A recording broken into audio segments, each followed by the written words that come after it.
இன்னைக்கு வீடியோல ஒரு ஹெல்த்தியான ஸ்நாக்ஸ் தான் பார்க்க போறோம். எள்ளு உருண்டை.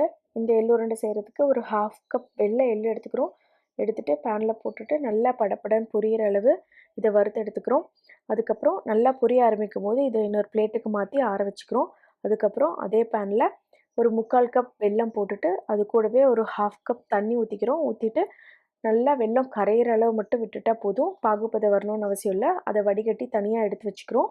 அதுக்கப்புறமா மிக்ஸி ஜார்ல ஒரு 1/2 கப் அ பொட்டுக்கடலை எடுத்துக்கிறோம். எடுத்துட்டு அதையும் நல்லா பொடிச்சு எடுத்துக்கிறோம். இது கூடவே நம்ப வறுத்து வச்சிருக்கோம் இல்லைங்களா எள்ளு, அந்த எள்ள போட்டுட்டு பல்ஸ்ல ஒரு 3 தடவ விட்டுட்டிங்கன்னா, நல்லா உங்களுக்கு தூளா வந்துரும். அதையே நீங்க நல்லா அரைச்சிட்டிங்கன்னா, உங்களுக்கு இந்த மாரி தூளா கிடைக்காது. ஆயில் விட்டுடும்.